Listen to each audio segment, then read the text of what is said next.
activado la clase. Creo que ahí estamos, ¿no?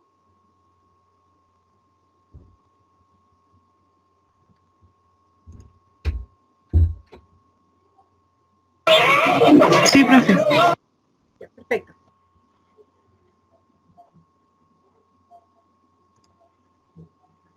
Ya. Sigamos entonces.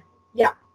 El síndrome coronario agudo sin supra del nivel del ST. Profesora, Dígame. ¿puede retroceder, por favor? Que todo lo que usted anteriormente dijo, no, ya me perdí, ¿dónde se paró la clase? Por favor. Ya. Partimos Gracias. desde acá. Ya, chiquillos, les agradezco que las últimas consultas las hagan después a través del chat para que no paremos la clase. Ya, para que ahora vamos a partir desde la definición, porque el resto son datos que ya habíamos visto. ¿Ya? Ya, nuevamente, definición del síndrome coronario agudo, que comprende una variedad de situaciones clínicas derivadas de una erosión de una rotura de la placa ateroma y que están provocadas por el proceso inflamatorio que ésta produce a nivel cardíaco. Dentro del síndrome coronario agudo se divide en 3 subclasificaciones, ¿ya? A cualquiera de estas enfermedades la vamos a denominar síndrome coronario agudo porque mientras no tengamos un diagnóstico diferencial, no podríamos determinar si es síndrome coronario, si es infarto sin supra, infarto con supra o angina inestable, ¿ya? La angina inestable y ya sin supradesnivel del ST y el infarto con supradesnivel del ST son las variabilidades del síndrome coronario agudo, ¿ya?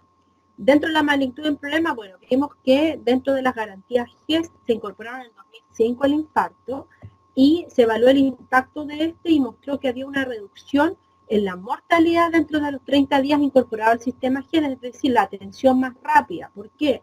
¿Por qué se incorporó entre los GES? Porque, por ejemplo, el síndrome coronario era una urgencia y en la parte más práctica del pago, de la afiliación, etcétera, entre FONASA y SAPE, qué sé yo, había una demora en la atención de estos pacientes, por lo tanto la mortalidad en ese momento era de un 12%.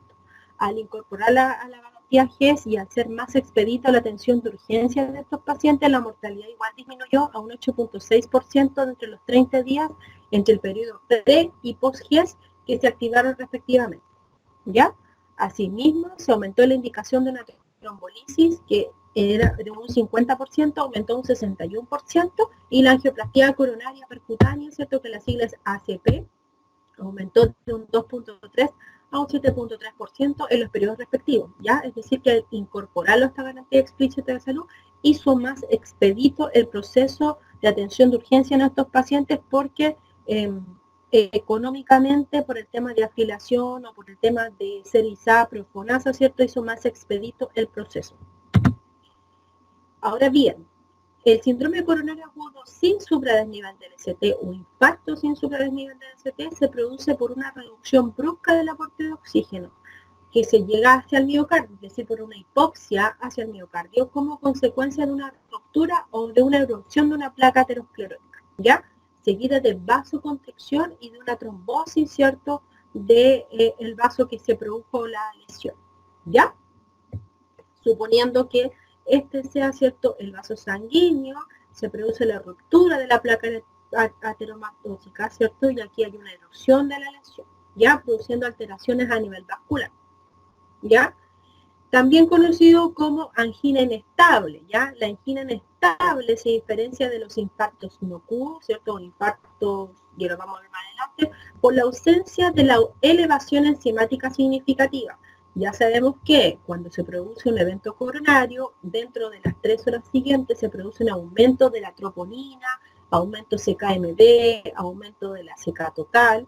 Por lo tanto, en el caso de una angina inestable, solamente se manifiesta dolor precordial, sensación de disnea, ¿cierto? Sudoración, pero no existe, ¿cierto?, ni alteración electrocardiográfica, por eso se llama sin supradesnivel del ST, ¿ya? Y tampoco existe elevación o alza enzimática, ¿ya?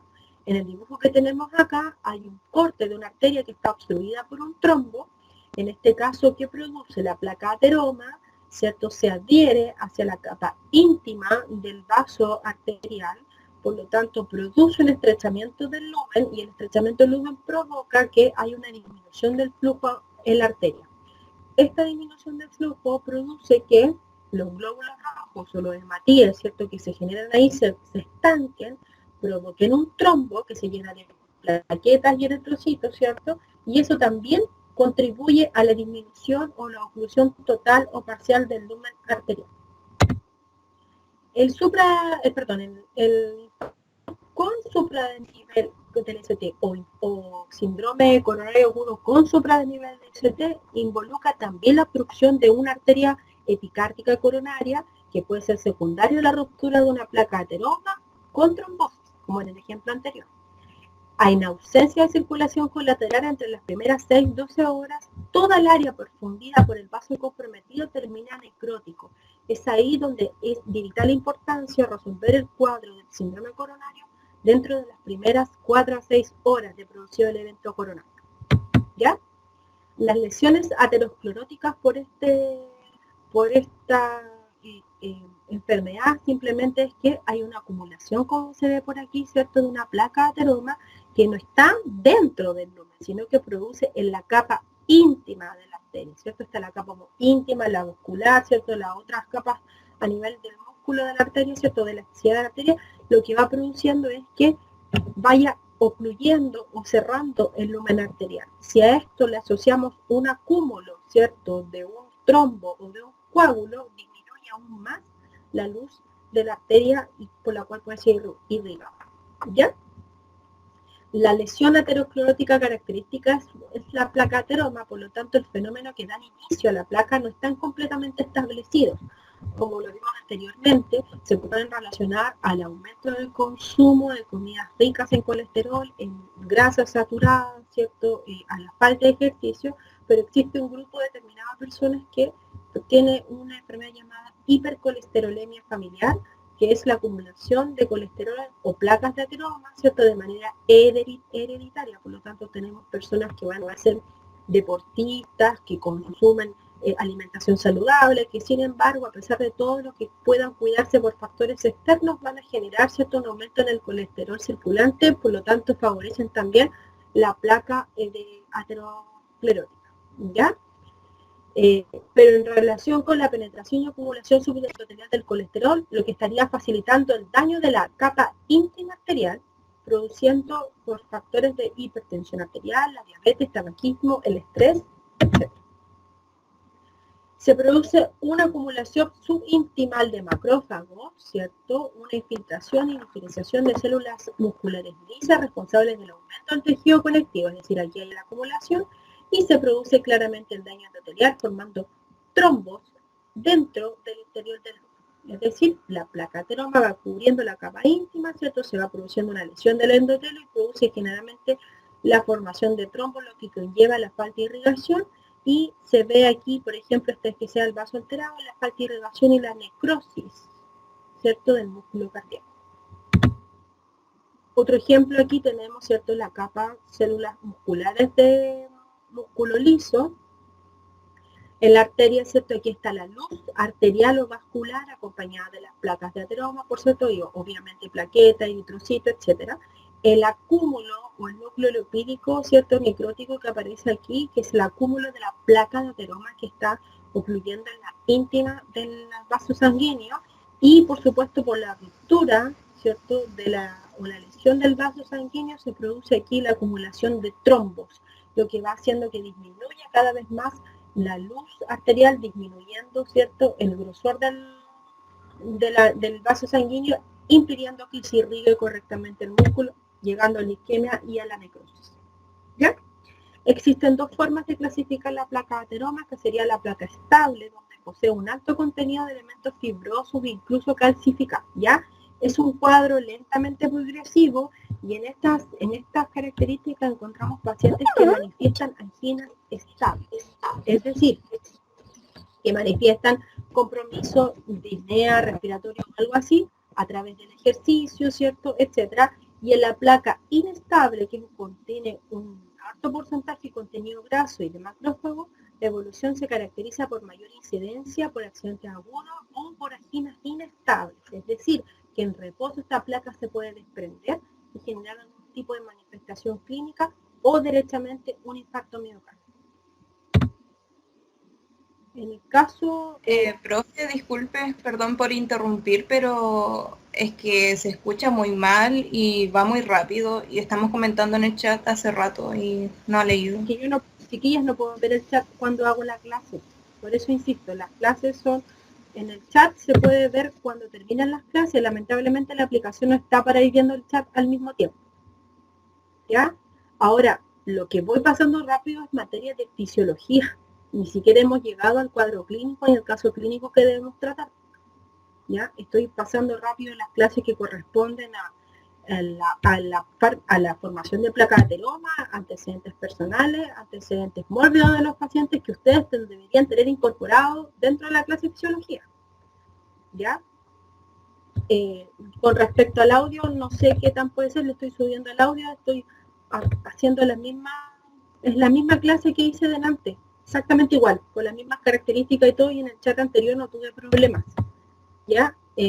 Yo ahora voy a ir más lento con lo que corresponde a la materia, pero insisto, todo lo pasado hacia atrás es fisiología y las cosas que ustedes debieran ya manejar. Además, el PPT y toda la información de la clase se las voy a subir, así que no deberían ir tomando nota de los PPT porque estas clases se van a subir igual a UST, tal como se subieron los PowerPoint anteriores.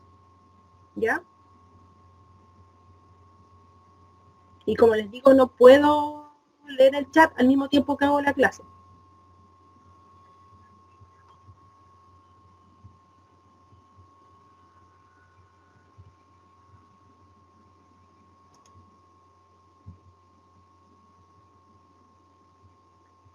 ¿Ya? ¿Se entiende ahora?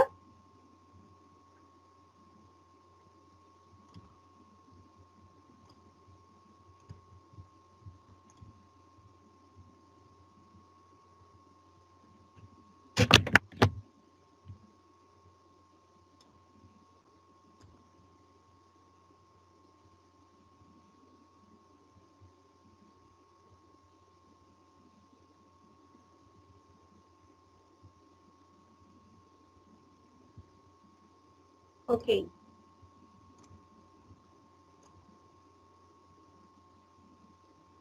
Sigamos.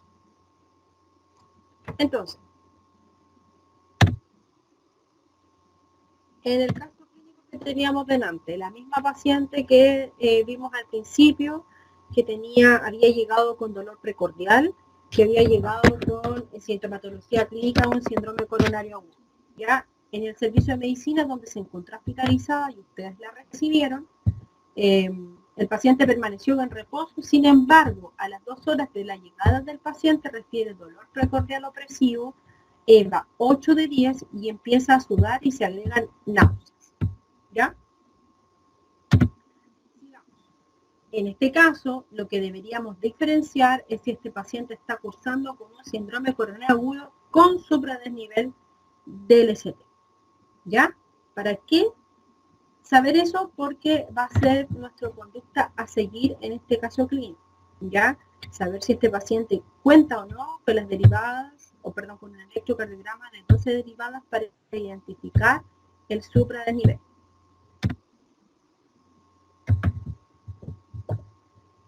¿Cuáles serían los síntomas asociados al síndrome coronario agudo con supradesnivel del ST? Sería el dolor precordial opresivo. Los pacientes lo manifiestan a través de un dolor opresivo permanente con una sensación de muerte inminente, que es parecido a una pisada de un elefante, lo describen mucho porque es una opresión externa, ¿ya? Este dolor irradiado hacia mandíbula, cuello y extremidades, cierto característico también, pero hay que tener ojo porque en pacientes diabéticos generalmente el dolor se manifiesta a través de un dolor a nivel epigástrico, no necesariamente irradiado hacia mandíbula o brazo, ¿ya? Es un dolor atípico en mujeres embarazadas también que han sufrido algún tipo de infarto debido a las características anatómicas que desvía, ¿cierto? El útero, ¿cierto? Que está gravídico, y por lo tanto también produce una manifestación distinta del dolor, ¿ya? Es por eso que muchos pacientes son subdiagnosticados con este síndrome coronario debido a que el dolor que producen es un dolor epigástrico y no es un dolor característico y generalmente terminan siendo tratados con con antiespasmódicos, Diadil, qué sé yo, en vez de ser tratados como un infarto propiamente tal, y estos pacientes llegan a su casa y en su casa manifiestan síntomas de compromiso cardíaco mayor. ¿Ya? Tenemos decaimiento, ¿cierto? Compromiso de conciencia en algunos casos, sudoración excesiva, náuseas y vómitos. ¿Ya? ¿Cuáles son las características del síndrome coronario, del dolor, perdón, en el síndrome coronario agudo? Manifiesta más de 20 minutos. Es un dolor opresivo, retroesternal, con intensidad variable. Puede irradiarse a cuello, mandíbula, hombros o en algunos casos a extremidades superiores, ¿cierto? Y epigástrico y interescapular, es decir, hacia la espalda, entre la escápula. ¿Cuál es el diagnóstico? Que de estos pacientes el diagnóstico se basa en 3 aspectos fundamentales, ¿ya? Primero, en la historia clínica, si este paciente tiene antecedentes de infartos anteriores, antecedentes de algún tipo de enfermedad cardíaca anterior, si tiene antecedentes de hipertensión o de infartos previos, etc. El electrocardiograma de 12 derivaciones que nos va a mostrar si existe o no supradesnivel del segmento ST, ¿ya?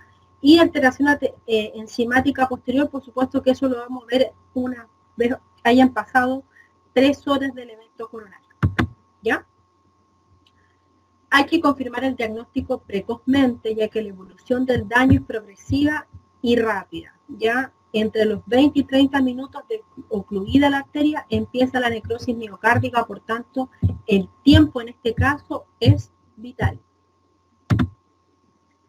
¿Cuáles serían los diagnósticos diferenciales del infarto? Una crisis de pánico, que también puede manifestarse con taquicardia, dolor opresivo, sudoración, disnea, ¿cierto?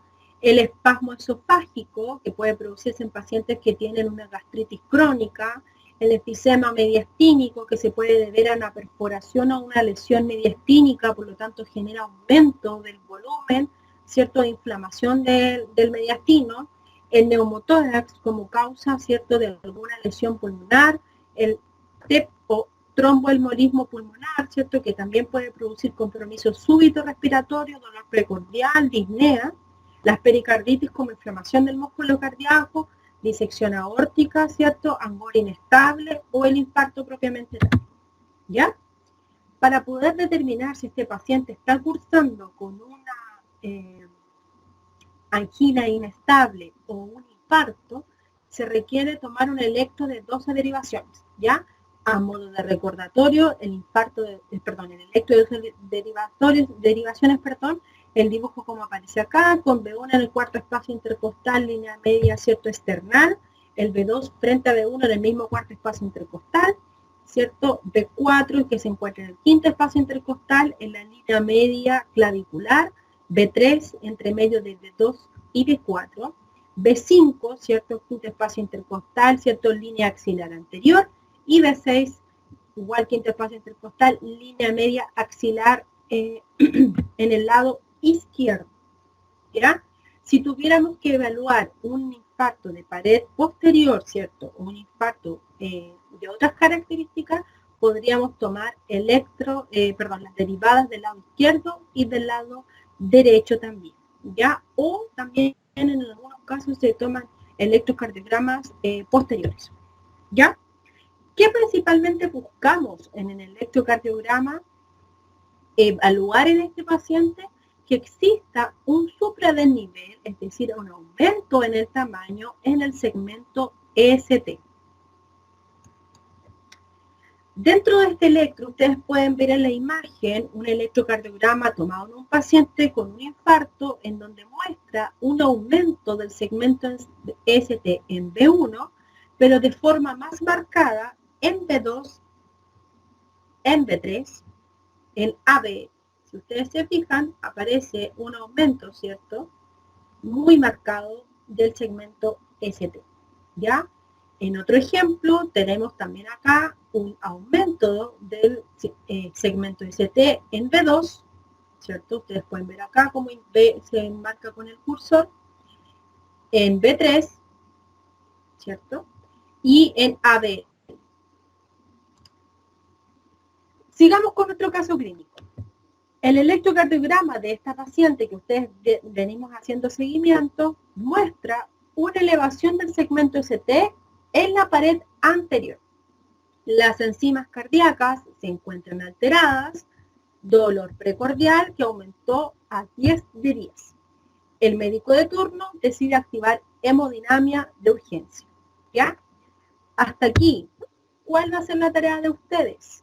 Realizar valoración de enfermería de este caso clínico, ¿cierto? Encontrar las necesidades alteradas según Virginia Henderson, y en la parte que dice conducta, ustedes van a tener que realizar, ¿cierto?, el plan de cuidados de enfermería que tendrían para este paciente hasta este momento.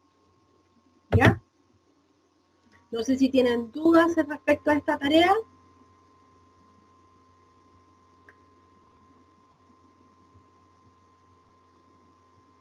¿Ya? En el PPT va a aparecer, de todas maneras les voy a subir el PPT. ¿Ya?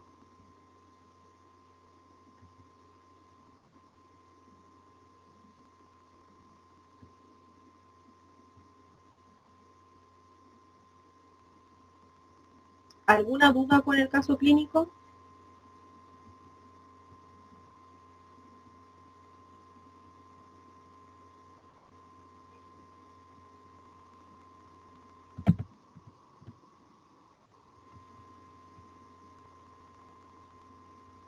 Sí, la grabación de la clase también se les va a dejar puesto el URL para que ustedes puedan ingresar a la clase.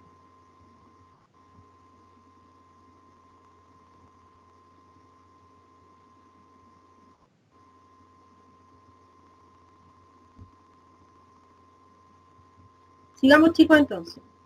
Ya. Entonces, tenemos ahí la presentación. ¿Cómo saber cuándo se manifiesta el infarto, si es anteroseptal, apical, posterior, o anterior, etcétera? Dependiendo de la localización del aumento del segmento ST. Por ejemplo, si un infarto es septal, es decir, en el 2, ¿cierto? En el septum, el corazón, significa que vamos a tener alteraciones electrocardiográficas en B1 y en B6. Si el infarto es apical, ¿cierto?, van a tener alteraciones o aumento del segmento ST en B3 y en B4. Anteroseptal en B1 al B4, es decir, 1, 2, 3 y 4 van a tener alteraciones en el segmento ST. Si tenemos un paciente con un infarto lateral bajo, el aumento del segmento ST va a estar en B5 y B6. El lateral alto en D1 y en ABL. En el anterior, como en el caso de esta paciente, debe haber tenido alteración, ¿cierto?, electrocardiográfica o supradesnivel en B4 y en B5. En el inferior en D2, D3 y ABF. En el infarto posterior en B1 y en B2.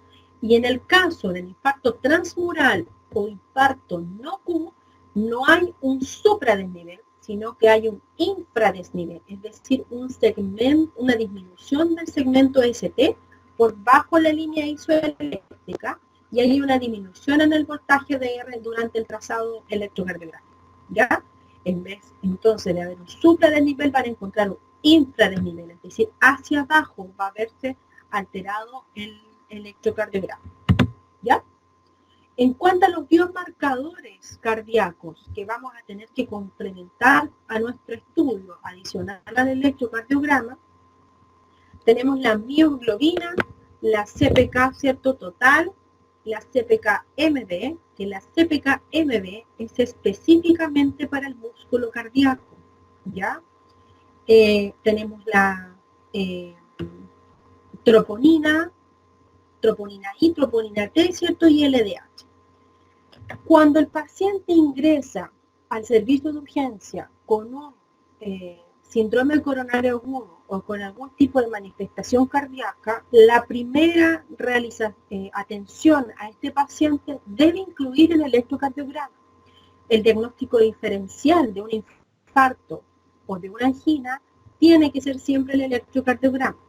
Ahora bien, si el electrocardiograma no muestra elevación del segmento ST, como en el infarto no Q, por ejemplo, y además el paciente persiste con los síntomas dolor en EVA 10 de 10, ¿cierto? Sudoración, sensación de muerte, debemos controlar enzimas. Pero la enzima no es parte de la urgencia inmediata en ese momento. Ya vamos a ver los pasos a seguir en caso de algún tipo de síndrome coronario que presente el paciente. Debemos tomar enzimas cardíacas, pero no deben ser nuestro diagnóstico diferencial. ¿Por qué razón? Porque la elevación enzimática o de los biomarcadores en este caso comienza recién a las 3 horas de producir el evento coronario. Por lo tanto, van a tener elevación de la CPK y CPK-MB a las 3 horas de producir el evento, van a tener aumento de la troponina 3 horas posterior al evento, aumento del LDH 12 horas posterior al evento. Por lo tanto, no son marcadores que nos puedan ayudar de manera inmediata. Son necesarios controlar, pero no son los que nos dan el diagnóstico diferencial. Una vez controlado el evento agudo, cuando el paciente disminuye el dolor, cuando el paciente disminuye la disnea, ¿cierto? Y se encuentra hemodinámicamente estable, los marcadores nos van a indicar si efectivamente el paciente cursó con un evento coronario o si el paciente cursó solamente con una angina inestable. ¿Ya? Si ustedes se fijan, también los marcadores siguen aumentándose casi 24 horas después la mayoría, pero algunos se mantienen elevados sobre las 72 o 96 horas, como en el caso de la CK total, y en el caso de la CPK-MB se mantiene aumentada hasta las próximas 72 horas, en donde inicia su curva de descenso. ¿Ya? Es importante, sí, una vez controlado el evento coronario agudo, mantener un control seriado, tanto de troponina como CK, porque existen pacientes que tienen reinfartos, es decir, otra área isquémica que se pueda producir alguna lesión. Por lo tanto, el ascenso brusco de estos biomarcadores cardíacos nos va a permitir evaluar si efectivamente lo que está cursando es por un infarto antiguo o anterior, o el paciente se está reinfartando. ¿Cuál es el tratamiento médico inicial en este caso? En el caso del infarto agudo con supradesnivel del ST, la administración de aspirina, ¿cierto? El clopidogrel o Plavix, nitroglicerina, oxígeno y morfina, ¿cierto? Son los medicamentos de primera elección en una urgencia. Luego, posterior a eso, podemos administrar un estabilizador de placa, ¿cierto? Como cualquiera de las estatinas, atorvastatina, rosuvastatina, cualquier medicamento que sirva para la hipercolesterolemia, y la reperfusión, que en este caso, dependiendo del centro donde se encuentre el paciente, ¿cierto? Vamos a tener que realizar una trombolisis, ¿cierto? Angioplastía o algún tipo de cirugía cardíaca que según lo requiera. La trombolisis se realiza a través del protocolo de streptokinasa que aparece en las guías de mensal de tratamiento del síndrome coronario agudo. La streptokinasa es un procedimiento clínico, ¿cierto?, que realizamos los enfermeros con indicación médica y consiste en la administración de un trombolítico, en este caso la streptokinasa, ¿cierto?, y a través de bomba de infusión continua durante 45 minutos o una hora en dosis completa. La dosis completa de este medicamento es de 1,5 millones de unidades de streptokinasa y se administra en suero fisiológico de 250 cc. ¿Ya? Tiene, y ustedes van a buscar en la guía mensal que tiene ciertos criterios de administración.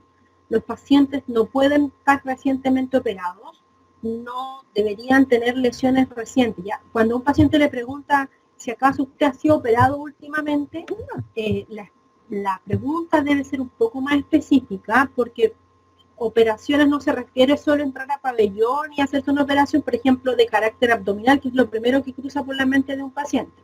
Por ejemplo, la extracción de una muela también implica un procedimiento quirúrgico, y al ser en la mucosa oral está altamente irrigada, por lo tanto produce sangramiento excesivo en este caso, ¿ya? Entonces, sacarse una muela y someterse a una trombolisis es un riesgo de sangrado activo inminente, ¿ya? Por lo tanto, en la trombolisis hay ciertos criterios que el paciente debe cumplir. Si nos encontramos en un centro donde contamos con un pabellón de hemodinamia, la primera elección, como en el caso clínico, es criterios de reperfusión a través de hemodinamia. ya angioplastía. Y eso lo vamos a ver más adelante de qué se trata la angioplastía. Y la cirugía en caso de que el paciente lo requiera, ¿ya?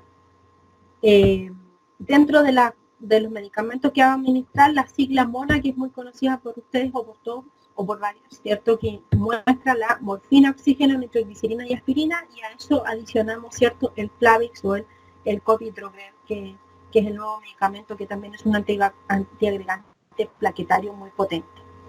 Ojo con la aspirina, porque la aspirina tiene que ser a masticar, ¿ya? La aspirina no se debe tragar porque la absorción es mucho más lenta.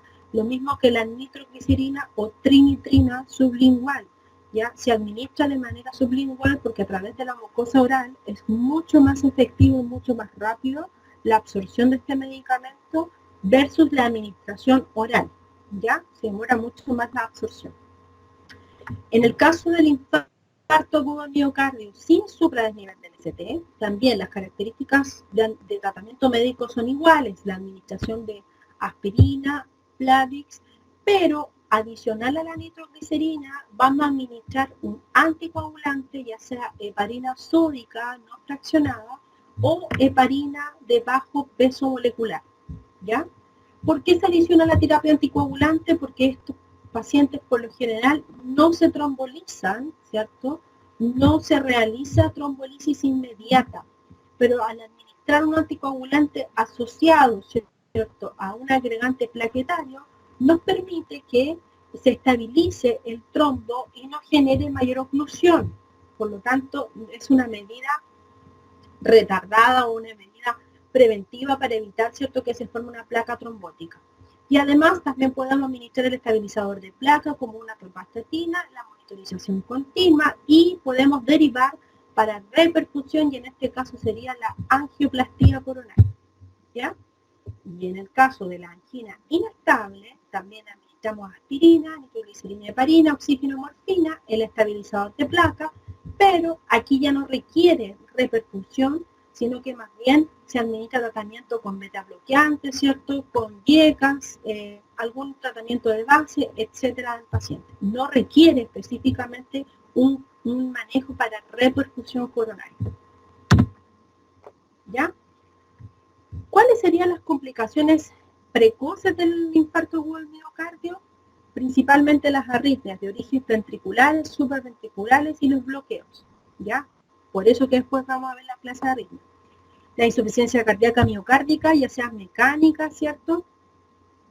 Y taponamiento cardíaco, el reinfarto y la pericarditis, como aparece aquí en la imagen. Bien. ¿Dudas o consultas hasta acá? Para ver lo de la terapia de trombolisis. Vamos a ver qué dice el chat.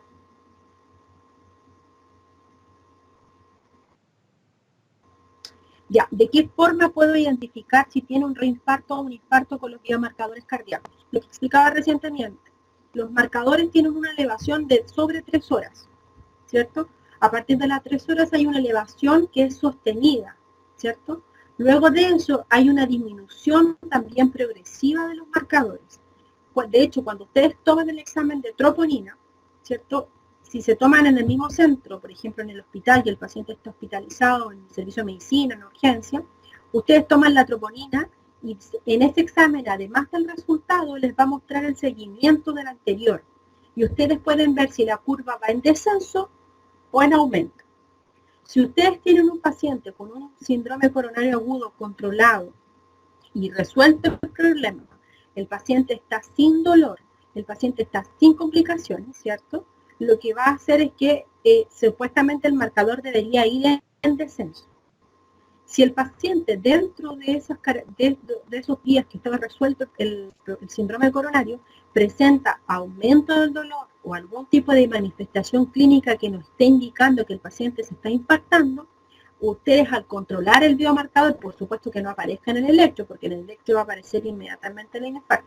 Tomamos uno de los biomarcadores que generalmente es troponina, que es el más certero, ¿cierto? Y la CPK-MB que también, pero se va a mantener elevada. Tomamos troponina y la troponina en vez quizás de ir en descenso, va a ir en aumento. Y eso nos puede indicar que el paciente se esté reinfartando, ¿cierto? O que tenga un nuevo episodio isquémico hipóxico a causa de algún trombo o alguna placa, ¿ya? Por eso es que es importante tener los marcadores, pero insisto, no es un examen que yo tenga que tomar inmediatamente en la urgencia. Si yo tengo un paciente que ya con dolor precordial 10 de 10, que esté con sudoración excesiva, que esté con disnea progresiva, que esté con sensación de muerte inminente, mi primera opción siempre va a ser oxígeno, morfina, aspirina, Plavix. Voy a controlar una electro de 12 derivadas, ¿cierto? Y si el electro muestra aumento del supradesnivel ST, voy a iniciar con terapia de reperfusión. Y recién vamos a tomar la enzima. Las enzimas no se pueden tomar entre medio de la crisis, ¿ya? Porque debo resolver el problema, porque no sirve que yo lo tome inmediatamente, porque voy a tener alza enzimática 3 horas después de producido el evento. ¿Ok?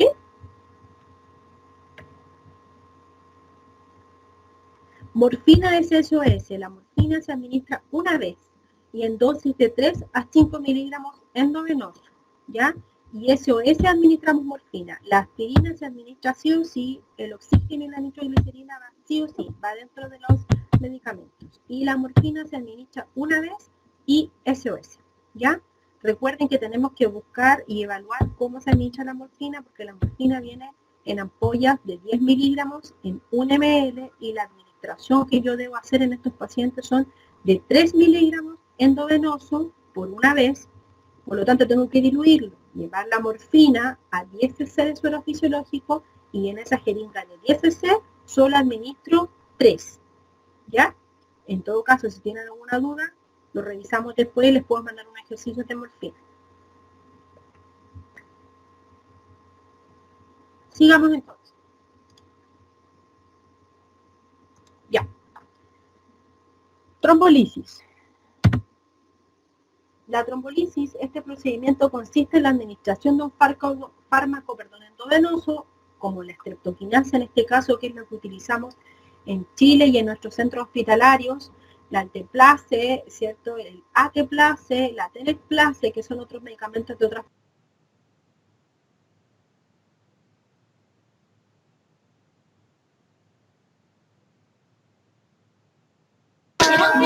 Creo que se cortó el audio.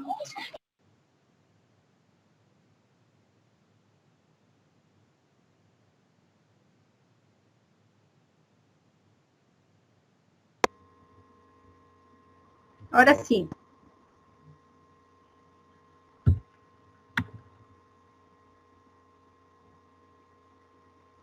Ahora sí, dice reactivado.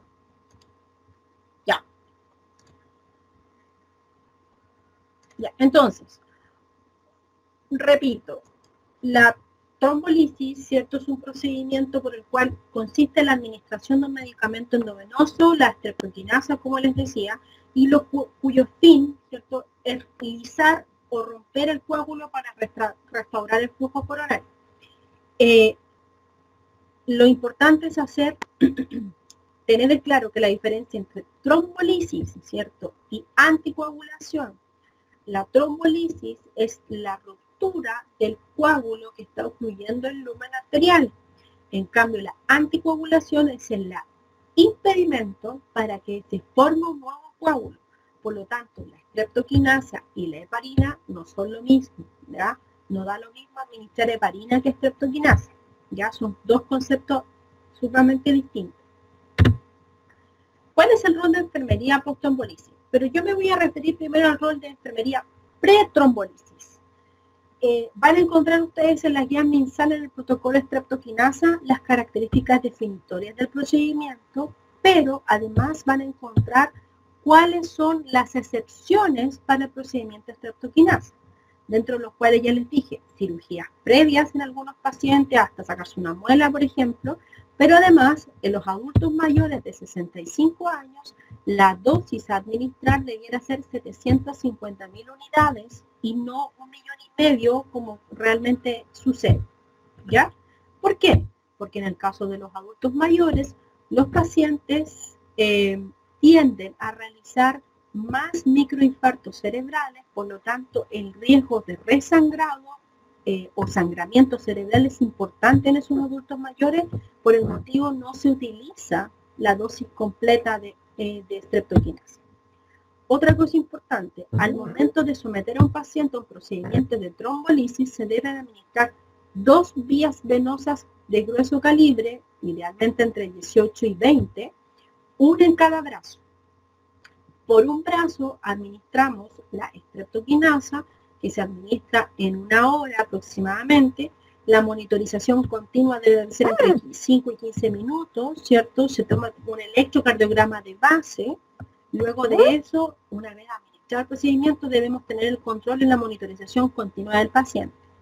La streptokinasa, al generar repercusión inmediata, lo que va a hacer es que el corazón, ¿cierto?, está ocluido con esta arteria, generando mayor presión, mayor presión, mayor presión, y el acúmulo, ¿cierto?, del flujo sanguíneo a este nivel. Por lo tanto, cuando se genera el destape, ¿cierto?, de esta arteria, el flujo pasa inmediatamente, ¿cierto?, a través de los vasos coronarios, y la presión que estaba tan elevada cae, ¿cierto?, porque obviamente se destapó y toda esta agua acumulada pasó inmediatamente por esa cañería. Por lo tanto, se produce una disminución en la presión arterial y hay una disminución o una alteración en la hemodinamia del paciente. Para eso, la otra vía venosa que encontramos, debemos tener preparado, listo, un suero fisiológico de 500 cc cerrado. En caso de que el paciente se hipotense, inmediatamente se abre para poder generar compensación de la volemia a causa de esta repercusión, ¿ya? Esos son los cuidados de enfermería dentro del proceso. Una vez terminado el proceso de trombolisis, lo primero que hay que brindar al paciente, bueno, y en todo momento también, el apoyo emocional, la monitorización hemodinámica continua. Se administran otros medicamentos de efecto secundario, como los betobloqueadores, ¿cierto?, vasodilatadores, anticoagulantes si se requiere, ¿cierto?, y se mantiene al paciente con aspirina. Se realiza balance hídrico. ¿Por qué? Porque muchas veces durante el proceso el paciente presenta vómitos, ¿cierto? Hay aumento de la presión arterial por la perfusión, pero una vez que disminuye se produce hipotensión, por lo tanto también al producirse hipotensión se produce una disminución en la perfusión renal y eso se traduce en disminución de la diuresis. Por lo tanto es importante llevar un balance hídrico estricto en este paciente. ¿Ya? Reposo absoluto durante las primeras 24 horas, hay una valoración en los criterios de reperfusión. El principal criterio de reperfusión cardíaca o coronaria es la disminución del dolor. Ese es el principal criterio. El paciente no debería sentir el mismo dolor que sintió durante el proceso agudo. Además, otro de los criterios de reperfusión sería arritmias de reperfusión, disminución del dolor y la alteración o el alza enzimática precoz, es decir, ustedes controlaron enzimas cardíacas previo a la trombolisis, ¿cierto?, durante el proceso, y luego de las 3, 4 o 6 horas debería haber un alza enzimática como criterio de reperfusión y luego una disminución enzimática, ¿cierto?, en las 24, 48, 72 horas siguientes, según sea el biomarcador que ustedes controlen, ¿ya?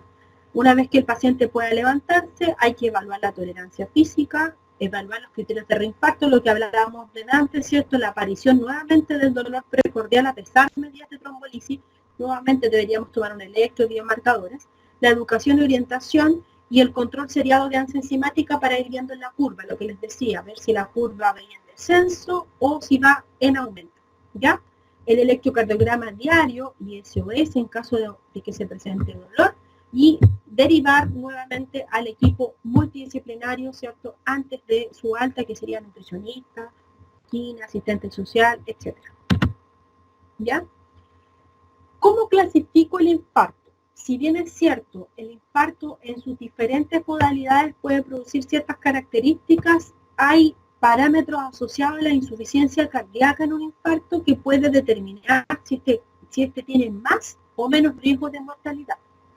Dentro de esa estratificación tenemos los infartos divididos en Killip, que es un médico, ¿cierto? El doctor Killip, que es un médico que estudió este tipo de pacientes que cursaban con insuficiencia cardíaca, por lo tanto determinó ciertos niveles para poder identificar la tasa de mortalidad de estos pacientes.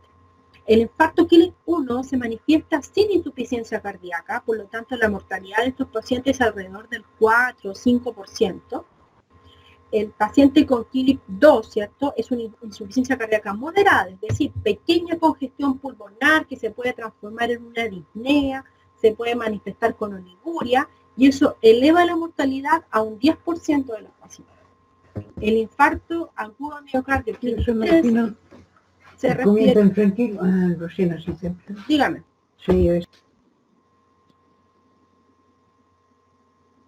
El infarto Kili 3 es una insuficiencia cardíaca grave, ¿cierto?, que se manifiesta con edema pulmonar agudo y aumenta la mortalidad a un 40%, y el Kili 4 donde se manifiesta con una insuficiencia cardíaca, ¿cierto?, más shock cardiogénico, y la mortalidad de esos pacientes es alrededor del 90%. Vamos a la segunda método de reperfusión cardíaca. Ya hablamos de la trombolisis, ¿cierto? Ahora vamos a hablar de la coronariografía y la angioplastía, que es un procedimiento invasivo que visualiza las arterias miocárdicas que irrigan al miocardio, ¿ya? Permite medir presión en las cavidades cardíacas y determina el estrechamiento o la obstrucción del lumen arterial, ¿ya? ¿Cómo se realiza? Es un procedimiento médico que se realiza en un pabellón donde se hace un cateterismo y que se introduce a través de una arteria que viaja hacia las arterias coronarias, ¿cierto? Se inyecta un medio de contraste y por medio de ese sistema de rayos X, ¿cierto?, se permite ver el estado del lumen de la arteria. Es decir, ingresa por una arteria ya sea radial o femoral, ¿cierto?, y ingresa este catéter, ¿cierto?, que es radiopaco, y llega hasta las arterias coronarias. Se inyecta este medio de contraste, que es un medio radiopaco, ¿cierto?, y se pone en bajo rayos X y evaluar el estado, ¿cierto?, de perfusión de las arterias coronarias, ¿ya? Como pueden ver, este es un corazón relativamente sano, que no tiene ningún problema en oclusión o perfusión arterial. Se ven todas las arterias bastante bien perfundidas. La angioplastía aprovecha este procedimiento, ¿cierto? Y existe la angioplastía coronaria primaria, que es el procedimiento de reperfusión de elección en pacientes con infarto con supradesnivel del ST. Y en infartos menores de 12 horas de evolución, ¿ya? Si tenemos un paciente, por ejemplo, que llega al hospital regional, nosotros contamos con pabellón de hemodinamia. En el hospital de Tocopilla no cuentan. Por lo tanto, el hospital de Tocopilla, como son 3 o 4 horas de viaje, no alcanzaríamos, ¿cierto?, a realizar la terapia de reperfusión, ¿cierto? Tendrían que iniciar allá trombolisis y luego llegar acá para realizar la angioplastía, ¿ya? La angioplastía coronaria transluminal percutánea consiste en dilatar un vaso estenótico, es decir, la arteria ocluida mediante el inflado de un catéter o balón, y su objetivo es mejorar el flujo coronario y disminuir la isquemia, ¿ya?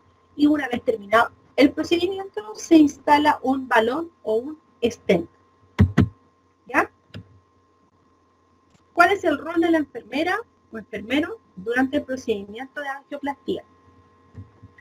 Se encuentra el paciente en reposo, debemos evaluar la historia clínica del paciente, antecedentes mórbidos, hipertensión, infartos previos, medicamentos que toma, etc. Controlar un electrocardiograma de 12 derivadas, administrar la premedicación, y para este caso específico al paciente se le prepara con la administración de antiagregantes plaquetarios potentes, como el caso del Plavix o aspirina, ¿ya? Y con anticoagulación con heparina de bajo peso molecular. El manejo del dolor a través de la morfina, administración de algún otro tipo de analgésico, la monitorización continua y la instalación de una vía venosa periférica permeable, ¿ya? Como pueden ver en este proceso, el paciente está acostado en el cúbito supino y el médico está realizando, ¿cierto?, la angioplastía a través de la instalación de un catéter por arteria femoral. El rol de la enfermera en la preparación de la angioplastía: asegurar que el paciente, en el caso de que sea una angioplastía, ¿cierto?, programada desde un infarto con mayor de 12 horas, ayuna de 6 a 8 horas en lo posible. Retirar la prótesis y objetos metálicos que tenga el paciente, el recorte de vello en la zona si es por el acceso femoral, corroborar los pulsos periféricos. Y me voy a detener ahí porque ese es uno de los factores importantes para evaluar. Al ingresar por una arteria, ya sea femoral o radial, recuerden que la arteria es la que nos irriga y nos permite evaluar la perfusión distal. Por lo tanto, al ocluir la arteria, ¿cierto? Lo más probable es que se produzca una isquemia o una cianosis a nivel distal.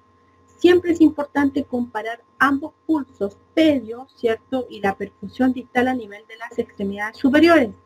Porque si en caso de que terminando el procedimiento, ¿cierto? El médico retira el catéter, hay disminución de la perfusión a nivel de la extremidad intervenida, significa que se produjo una oclusión ya sea por formación de trombo o por colapso de la arteria. Entonces es importante evaluar y corroborar los pulsos periféricos cuando corresponde. Explicar el procedimiento al paciente y confirmar el consentimiento informado, por supuesto, porque esto es un procedimiento quirúrgico, ¿cierto? Que se realiza en pabellón, requiere de la aprobación del paciente. ¿Ya? Como pueden ver en la imagen, ¿cierto? Ingresan por vía femoral a través de un catéter que va, ¿cierto? Inyectándose el medio de contraste, y esto que está acá que se llama vaina, que es por donde pasa, ¿cierto? El catéter que va a ingresar a la arteria. ¿Ya? El procedimiento consiste en introducir este catéter a través de la arteria, como ustedes pueden ver ahí, ¿cierto? Se produce una inflación, ¿cierto? O el insuflado del balón que se encuentra a través de este catéter, lo que permite aumentar, ¿cierto? O ensanchar el lumen arterial, produce ciertas vibraciones, lo que produce el rompimiento o la ruptura de la placa ateroma, y luego de eso se deja puesto el stent o esta mallita que recubre las paredes, ¿cierto? Internas del vaso sanguíneo, permitiendo aumentar el lumen arterial. ¿Ya?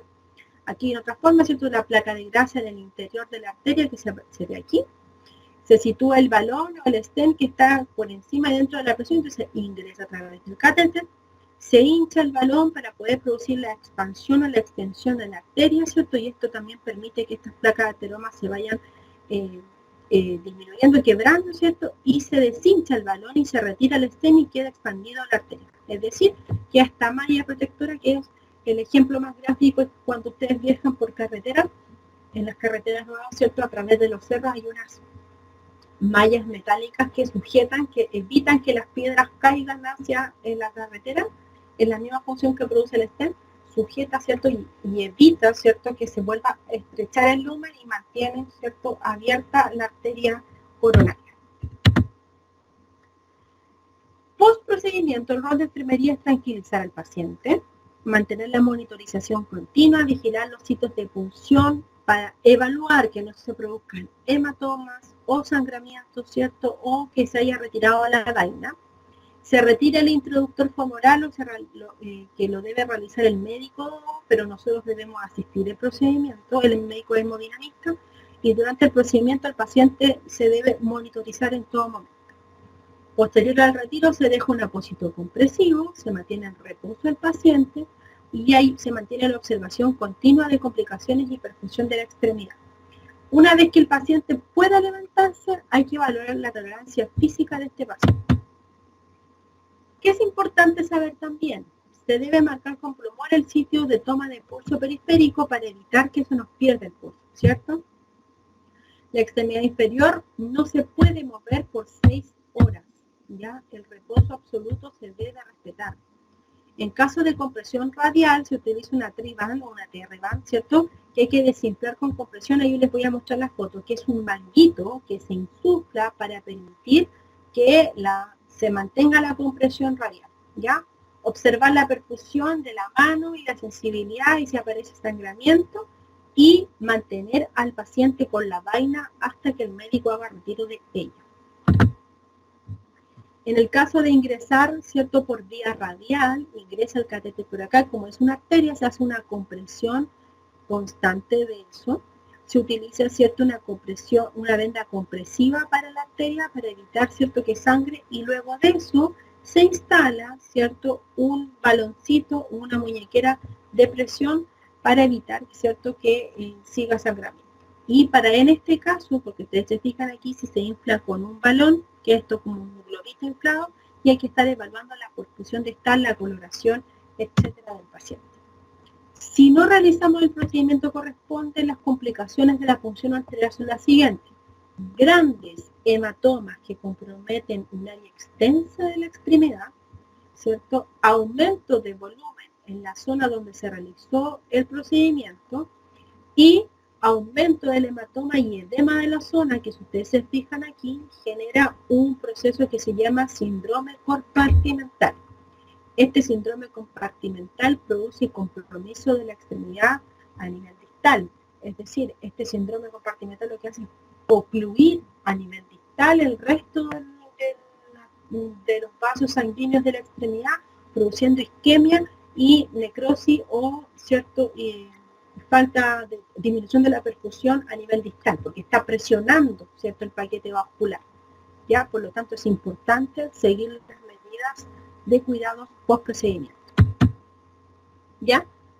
Dentro de la bibliografía o dentro del Lewis pueden encontrar mayor información acerca de la clase si quisieran complementar y descarguen a través de la página del MinSal las guías del MinSal y el manejo trombolítico de reperfusión de estos pacientes.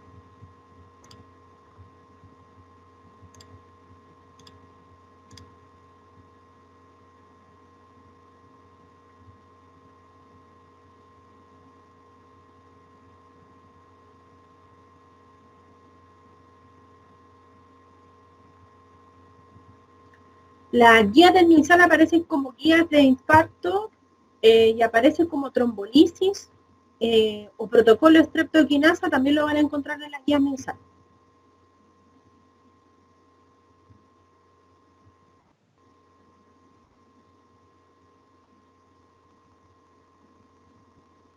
A pesar, Camila, en caso de infartarse el paciente, a pesar de realizar todo lo que ha dicho, ¿cuáles son los pasos a seguir o no es posible? No, si en realidad el paciente se infarta, ¿cierto? Se realizan los pasos y si no responde a trombolisis, por ejemplo, el protocolo streptoquinasa, el paciente sí o sí tiene que ser sometido a una terapia de reperfusión por angioplastía. Sí o sí, va a tener que ser sometido a pabellón a realizar, ya sea por operación o procedimiento de angioplastía sí o sí.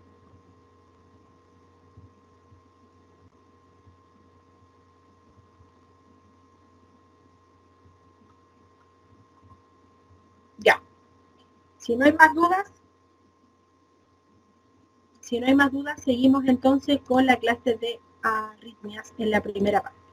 Ya. Parto por arritmia y después al último insuficiencia cardíaca porque hablamos de arritmia como complicación del síndrome coronario agudo. Entonces, por definición, arritmia, déjeme ver si se escucha bien primero, que no se me haya ido el audio otra vez.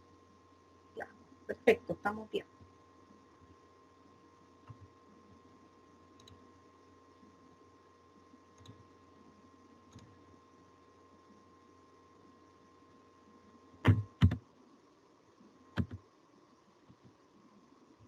Ya, como definición tenemos que arritmia significa sin ritmo. Ya, en medicina corresponde a todos aquellos ritmos que no son ritmos sinusales, ¿cierto? ¿Cuáles son los ritmos sinusales? Son aquellos ritmos que se generan, ¿cierto?, en el nódulo sinusal y que a nivel de trazado electrocardiográfico tienen onda P, como esta que aparece aquí, T, T, ¿cierto? Aparece la onda P, T, etc. ¿Cierto? Luego, ¿cuáles son las características del ritmo sinusal? Bueno, ya lo dijimos, es un ritmo originado en el nodo sinusal, ¿cierto?, cuyas frecuencias cardíacas fluctúan entre los 60 y 100 latidos por minuto. La onda P que precede un QRS, entonces tenemos P, QRS, luego T, ¿cierto? Tenemos aquí P, QRS, ¿ya? La P negativa se encuentra en ADR. ¿A qué se refiere negativa? Todo lo que está sobre la línea isoeléctrica, ¿cierto? Sobre es positivo y lo que está bajo la línea es negativo. Por lo tanto, la onda P que precede al QRS en ADR se encuentra negativa. Si ustedes se fijan aquí, la onda P está hacia arriba, ¿cierto? Hacia arriba, hacia arriba, hacia arriba. Y aquí la onda P en ADR está hacia abajo, ¿cierto? Hacia abajo, ¿ya? Y la onda P es positiva en D2 aquí, y en ABF, aquí. Onda P positiva, onda P negativa. Y el intervalo PR es constante, ¿ya? Vemos aquí, intervalo PR precedido por un cierto constante. Entonces, la frecuencia cardíaca en escala cardíaca, ¿cierto? De 75 por minuto, latidos por minuto, ¿cierto? Luego la contractibilidad en el nodo son de 60 por minuto y a nivel ventricular disminuye, ¿cierto? Entre 30 a 40 por minuto. Y en conjunto van a ser, ¿cierto? La frecuencia cardíaca total. ¿Ya? Tenemos que el latido normal aparece aquí, ¿cierto? Una onda P, recibe un QRS, ¿cierto? Y luego una onda T, ¿ya? Y acá aparece en el dibujo anterior porque se genera la onda P, ¿cierto? Donde se produce la contracción auricular, luego el QRS, donde está el vaciado, ¿cierto? Hacia los ventrículos, ¿cierto? Activación de los ventrículos y la onda, ¿cierto? T es donde una onda de recuperación ventricular, de la contracción y de la diástole, ¿ya? En el electrocardiograma ustedes van a encontrar, ¿cierto? Que es nuestra principal prueba diagnóstica para detectar las arritmias, ¿cierto? La proporciona una presentación gráfica de las mismas, es decir, aquí donde aparecen las curvas, y a través del electrocardiograma podemos darnos cuenta si hay una alteración en la conducción eléctrica cardíaca. Para saber si acaso nosotros tenemos algún tipo de arritmia de forma intermitente, necesitamos conocer, ¿cierto? O evaluarnos a través de un equipo que se llama Holter. El mejor ejemplo de ello es, por ejemplo, cuando los alumnos del colegio les piden que se tome un electrocardiograma de 12 derivadas en reposo para saber si está apto o no para realizar actividad física. Ya es un examen absolutamente poco útil, ¿cierto? Para este tipo de actividad, ya que muchos de los pacientes que sufren eventos coronarios haciendo deporte, por ejemplo, los alumnos que se infartan o tienen fibrilaciones ventriculares durante el deporte, lo hacen gatillados por la actividad física. Por lo tanto, lo correcto sería pedirles un holter de presión a aquellos pacientes, ¿cierto?, que requieran saber si están aptos o no para realizar actividad física, ¿ya? El electrocardiograma solo muestra la frecuencia durante un breve periodo de tiempo, en cambio el holter nos permite evaluar, ¿cierto?, nuestro ritmo cardíaco durante las 24 horas y ver cómo va cambiando o adecuándose de acuerdo a la actividad física que vamos teniendo durante este periodo de tiempo, ¿ya? ¿Cuáles serían las manifestaciones de la arritmia? Si son taquiarritmias, es decir, si son taquicardias, el paciente va a presentar palpitaciones, disnea, insuficiencia cardíaca, angina, ¿cierto? Y en el caso de las bradicardias o bradiarritmias, ¿cierto?, se pueden manifestar, por ejemplo, en un síncope. El síncope es una serie de manifestaciones clínicas que se produce por disminución del flujo sanguíneo cerebral. Este síncope generalmente se cursa con los abuelitos, ¿cierto?, porque disminuye la frecuencia cardíaca a tal punto de disminuir menos de 30, ¿cierto?, o menos de 40 latidos por minuto, y eso permite que la irrigación sea muy escueta o insuficiente, que no alcance a llegar hacia la irrigación cerebral. Al no producirse irrigación cerebral, se produce una hipoxia cerebral, lo que lleva al desmayo y al compromiso de conciencia del paciente. Y en el siguiente latido, ¿cierto?, lo más probable es que logre llegar a la perfusión cerebral y el paciente recupere la conciencia sin saber por qué se desmayó. A eso se refieren los episodios de síncope, ¿ya? Y, por supuesto, el paro cardiorrespiratorio y la muerte por asistolia.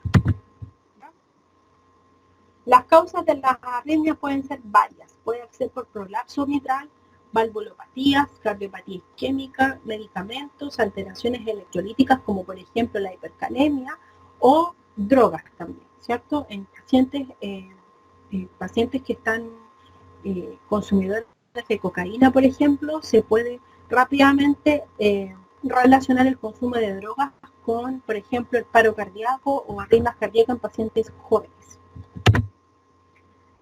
Los tipos de arritmias que vamos a encontrar, tenemos las arritmias de origen supraventricular, es decir, sobre el ventrículo, taquicardias sinusales, las bradicardias sinusales, flutter auricular y la fibrilación auricular, que vamos viendo cada uno en detalle, ¿ya? Dentro de los trastornos de conducción eléctrica encontramos los bloqueos auriculoventriculares completos y los bloqueos de rama, ¿ya? Y dentro de las arritmias ventriculares, es decir, originadas por el ventrículo, se pueden ver las extrasístolas ventriculares, taquicardia ventricular, flutter y fibrilación ventricular. ¿Ya? ¿Dudas hasta acá? Porque vamos a ir en detalle por cada arritmia.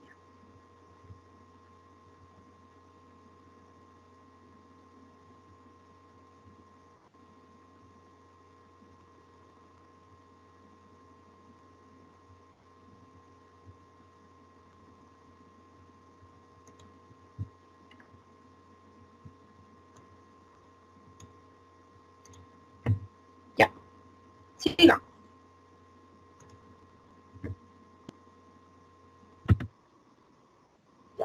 Las arritmias supraventriculares. La principal o una de las más comunes arritmias, ¿cierto?, que tenemos es la taquicardia y la taquicardia de origen sinusal. La taquicardia sinusal, la frecuencia suele oscilar entre los 100 y los 180 latidos por minuto. Las causas son muy diversas, pero generalmente están asociadas, ¿cierto?, al ejercicio físico, al estrés, la ansiedad, etcétera, y se refiere a que se produce un aumento o una elevación del tono simpático, lo que produce o se traduce en un aumento de la frecuencia cardíaca. ¿Ya? El tratamiento para la taquicardia sinusal es corregir la causa. Por ejemplo, si el ejercicio provocó la taquicardia sinusal, debemos ir lentamente hacia el reposo para disminuir la frecuencia cardíaca. Si se produce por estrés, miedo o ansiedad, lo mismo. Si se produce por dolor, tenemos que hay pacientes que debido al dolor se encuentran taquicárdicos e hipertensos. Si el paciente no tiene ninguna otra causa aparente de taquicardia, debemos tratar el dolor y con eso vamos a ir disminuyendo, ¿cierto?, la frecuencia cardíaca en el paciente. La bradicardia sinusal, por otro lado, es un ritmo de origen sinusal también que produce menos de 60 latidos por minuto, ¿ya? Es normal encontrar este tipo de frecuencia cardíaca en pacientes deportistas, en pacientes jóvenes o durante el proceso del sueño. Es muy frecuente también en los pacientes que cursan con el infarto miocárdico, ¿cierto?, disminución de la frecuencia también cardíaca que se encuentra en bradicárdicos, porque se produce una disminución del flujo, ¿cierto?, y el latido se va haciendo cada vez más lento por falta de la fuerza de contractibilidad cardíaca. El tratamiento, si la frecuencia cardíaca es muy baja y mal tolerada, se trata con atropina, que es un medicamento, ¿cierto?, que estimula la contractibilidad cardíaca. Pero si no responde, es necesario la instalación de sondas marcapasos, ya sea transitorias o definitivas. El flutter auricular es otro tipo de arritmia que es de origen supraventricular, que es muy frecuente. Se produce en estímulos de la aurícula y con frecuencias que varían entre los 240 y 340 veces por minuto. Ojo, que hablamos de frecuencias dentro de la aurícula, ¿cierto?, que aparecen en este ritmo de sierra, contando cada una de estas como frecuencia, ¿ya? En el monitor ustedes van a encontrar frecuencias sobre 180, sobre 190, porque es lo que alcanza a censar el monitor cardíaco. Pero en la aurícula, ¿cierto?, es donde se produce esta cantidad de contracción. Se conoce como aleteo auricular, ¿cierto?, que la aurícula no se contrae, sino que solamente se mueve, y el electromar no tiene onda P. Si ustedes se fijan aquí, tiene solo un trazado en forma de dientes de sierra. No existe onda P en ninguno de los trazados. ¿Ya? Sí, la diferencia entre el flutter y la fibrilación auricular es que este ritmo es regular. Si ustedes se fijan, no hay alteración rítmica en esto. Es regular, pero con ritmo de sierra. ¿Ya? El único tratamiento para esto pueden ser medicamentos que pueden realizar la conversión a ritmo sinusal, pero generalmente requiere de una cardioversión eléctrica, es decir, una descarga eléctrica a través de un desfibrilador. La fibrilación auricular, que es muy parecido al flutter, ¿cierto? Es de las taquicardias supraventriculares la más frecuente. Ya existen de dos tipos, las que aparecen en un proceso agudo, secundario a algún estímulo adicional, como por ejemplo, el consumo de bebidas energéticas, el consumo de cafeína, algún tipo de drogas también puede producir FA, y en pacientes que son añosos con hipertensión arterial de mucha data, ¿cierto? Con corazones dilatados o con cardiomegalia, en donde produce una enfermedad llamada AC por FA, que es la fibrilación de una data de más de 12 meses, y la fibrilación auricular, que es aguda.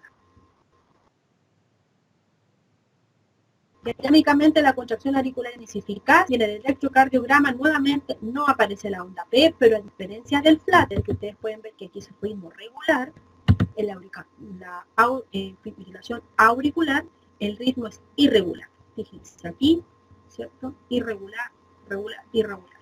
¿Ya? Tampoco existe onda P y es la fibrilación, es decir, la aurícula solamente está haciendo esto. No hay contracción, sino que solamente fibrila. ¿Ya? ¿Cuáles son los riesgos de la fibrilación auricular? Principalmente alteración hemodinámica, donde la aurícula no se contrae, no hay flujo sanguíneo para irrigación y presenta el paciente hipotensión. No podemos corregir la presión arterial si no estamos corrigiendo la fibrilación. ¿Ya? Necesitamos corregir la fibrilación auricular, favorecer que la aurícula se contraiga para generar sístole, ¿cierto? Y diástole después, posteriormente hacia el ventrículo. Por lo tanto, necesitamos, ¿cierto?, corregir la fibrilación auricular antes de corregir la presión arterial. Muchas veces la presión arterial se corrige por sí sola una vez tratada la fibrilación auricular, ¿ya? Además, puede originar cierta formación de trombos, ya que la aurícula, ¿cierto?, al fibrilar y al no contraerse, la sangre fluctúa de manera turbulenta dentro de la aurícula y eso genera, ¿cierto?, que se vaya estancando cada vez más y forme trombos dentro de la aurícula. Esos trombos pueden migrar hacia la periferia y producir algún tipo de evento embólico, ¿cierto?, o isquémico a nivel ya sea vascular periférico o pulmonar. ¿Cuál es el tratamiento de la fibrilación auricular? Convertir el ritmo sinusal, sí o sí, ¿ya? Está indicado en personas, ¿cierto?, con menos de 12 meses de inicio de las 48 horas que no requieren anticoagulación. ¿Por qué no requieren anticoagulación? Porque los pacientes que yo les decía que son crónicos con una fibrilación auricular requieren de anticoagulación porque al no tratar la FA, ¿cierto?, por sí sola, lo que requieren es evitar la formación de trombos. Y para evitar la formación de trombos necesitamos utilizar anticoagulante oral. No en el caso agudo. Por ejemplo, en el caso de la urgencia de una FA, no requiero de anticoagulante, pero sí requiero de volver al ritmo sinusal. Existen dos tipos de cardioversión. La cardioversión eléctrica, que se utiliza en pacientes con hemodinamia inestable, es decir, pacientes hipotensos con compromiso de la presión arterial o de hemodinamia, necesito realizar desfibrilación eléctrica. ¿Por qué? Porque la desfibrilación farmacológica lo que produce es un bloqueo de este tipo de arritmia, y al producir un bloqueo, lo que hace es disminuir la frecuencia cardíaca. Al disminuir la frecuencia cardíaca, disminuye el flujo periférico, y al disminuir el flujo periférico, disminuye nuevamente la presión arterial. Por lo tanto, yo no puedo administrar un medicamento que como segundo efecto tenga disminución de la presión arterial si el paciente ya está hipotenso. Entonces, la cardioversión eléctrica se utiliza solo con inestabilidad hemodinámica y el paciente, la cardioversión farmacológica con pacientes con hemodinamia estable. ¿Ya? ¿Qué es la principal meta? Es frenar la respuesta ventricular y utilizando beta bloqueadores, digitálicos, anticoagulantes, etc. ¿Ya? Dentro de estos arritmias, ¿cierto?, también tenemos trastorno de la conducción eléctrica. ¿Ya? Dentro de la conducción eléctrica están los bloqueos. Existen bloqueos de primer, segundo y tercer grado. ¿Ya? Los bloqueos de primer grado, los bloqueos de segundo grado, que se dividen en MOVIX 1 o MOVIX 2, y los bloqueos de tercer grado. ¿Ya? Vamos con el del primero. ¿A qué se refiere el primer grado? Todos los estímulos supraventriculares atraviesan la unión aurículo-ventricular, aunque lo hacen con retraso respecto a la situación, es decir, se va a traducir en un segmento PR mayor a 0,2 segundos, ¿ya? Es decir, el segmento PR se va prolongando tras la conducción, ¿cierto?, en QRS. Por lo tanto, aquí hay una prolongación del segmento PR. Si ustedes pueden ver acá, se demora más de 2,6 segundos, 2,6, ¿ya? Bloqueo de primer grado, con ritmo constante, con un segmento PR prolongado. Luego, el bloqueo de segundo grado lo subdividimos en MOVIX 1 y MOVIX 2. El bloqueo de segundo grado, MOVIX 1, significa que el segmento PR, ¿cierto?, va aumentando y se va prolongando cada vez más hasta no conducir una P. Ya ocurre ese, perdón. Entonces, tenemos aquí un segmento PR, ¿cierto?, que aparece de 0,2 segundos, luego un poco más prolongado, luego más prolongado y ya finalmente no conduce. Aquí un QRS y vuelve a aparecer acá. ¿Ya? El bloqueo de segundo grado, MOVIX 2, es una prolongación del segmento PR que se mantiene constante en el mismo ritmo, constante, constante, constante, y luego no conduce a un QRS, ¿cierto? Y luego nuevamente constante, constante, constante. Ese es el bloqueo 2, MOVIX 2. Y finalmente, el bloqueo de tercer grado es aquel bloqueo, ¿cierto?, que no conduce, ¿cierto?, ninguna de las veces conducida necesariamente en este ritmo, parecía un ritmo de escape ventricular cuya la frecuencia cardíaca generalmente es de menor a 30 latidos por minuto, y este paciente tiene indicación de marcapaso porque no hay, ¿cierto?, medicamento que pueda resolver el problema. ¿Ya? Y por último, el bloqueo de rama, ¿cierto? Es cuando se bloquea una de las ramas del haz de His y el ventrículo al que se conduce se activa tarde y el QRS se va prolongando. Aquí se fijan, ¿cierto? Aquí y aquí un QRS que aparece una R más, ¿cierto? Y se va prolongando el QRS.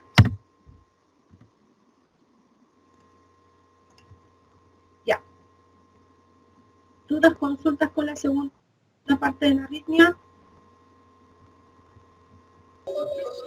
Profe, lo que yo no entendí muy bien la diferencia entre el MOVIX 1 y el MOVIX 2. Ya, la diferencia del MOVIX 1 y del MOVIX 2, mira, te lo explico con la diapo. En el caso de la arritmia de MOVIX 1, dame un minutito para poder encontrar la diapo que es más fácil verla.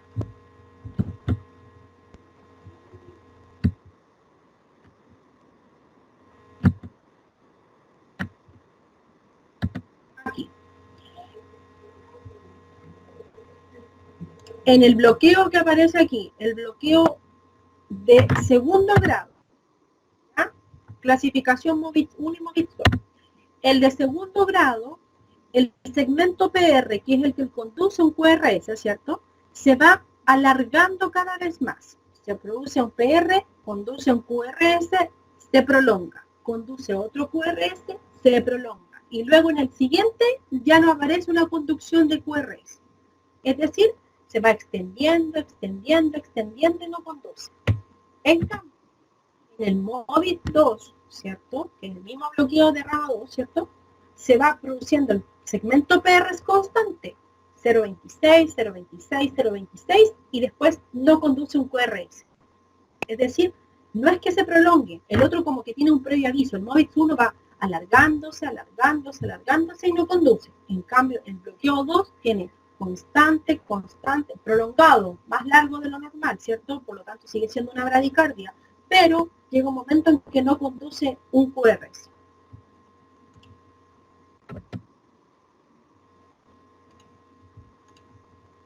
No sé si se aclaró. Sí, profe, gracias. Ya.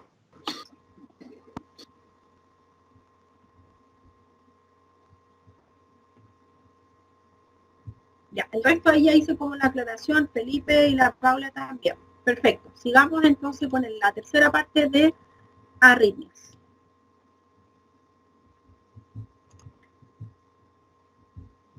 Ya. Sigamos con las arritmias ventriculares. Las arritmias ventriculares, ¿cierto? Son las generadas a nivel del ventrículo.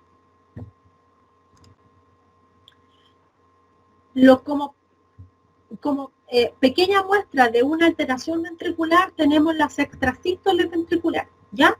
Son pequeños trastornos aislados cardíacos que se pueden generar por diferentes tipos de detonantes, ¿ya? Generalmente están originados en el electro como complejos prematuros o adelantados que aparecen antes de una estimulación normal, es decir, aparece una conducción, por ejemplo, un QRS y aparece una extrasístole, ¿ya?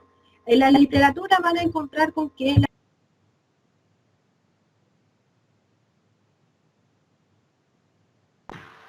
Profe, no, se apagó el audio, justo que lo entré.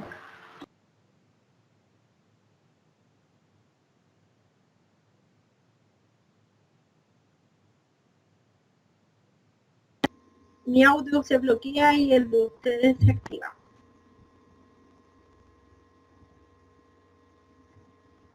Ahora sí. Ya.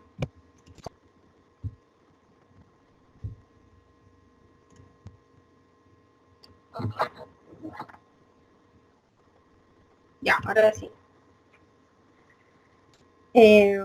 Ya, hablamos de la extrasístole, entonces son eventos aislados del ritmo cardíaco que originan un complejo en el electrocardiograma y ustedes van a encontrar en la literatura que dependiendo del segmento QRS que preceda el extrasístole, si es en la primero, ¿cierto? Después de 2, después de 3 aparece como bigeminismo, trigeminismo, cuadrigemismo, etcétera, ¿cierto? Van apareciendo de forma aislada, ¿cierto? Como forma de extrasístole, es decir, aumento, y después de algún tipo de complejo, como aparece aquí, ¿ya? Puede desencadenarse debido a alguna alteración electrolítica, algún medicamento o sin previo aviso de alguna otra evento importante, ¿ya? Otro de los eventos ventriculares que tenemos que estar atentos son las taquicardias ventriculares, que son ritmos rápidos originados en cualquier parte del ventrículo y que electrocardiográficamente se diferencian de otra taquicardia porque cuentan con un complejo QRS ancho, ¿ya? Diferencias principalmente sobre todo en las taquicardias auriculares o la FA, ¿cierto? Es de complejo angosto y las FA es de complejo ancho, ¿ya? Luego,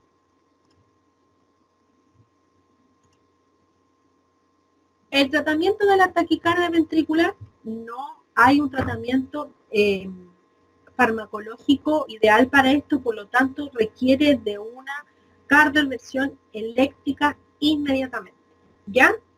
Ojo que la cardioversión eléctrica tiene que ser realizada con, vamos a explicar después, pero en el evento de urgencia tiene que ser realizada con una pequeña sedación porque es una descarga eléctrica, vamos a electrocutar a ese paciente para poder convertir el ritmo sinusal.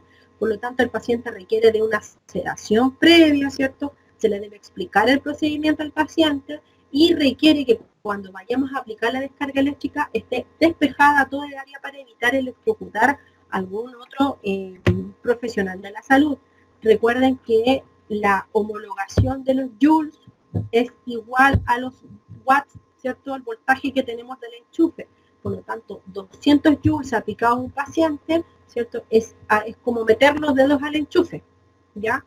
Entonces, debemos tener el área segura para el resto de los trabajadores del área de la salud que se encuentran en ese momento reanimando al paciente, ¿ya?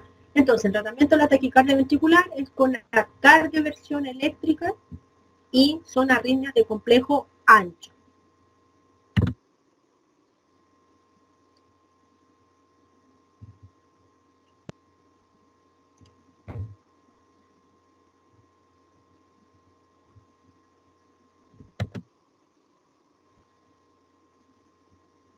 Vean, ahora sí.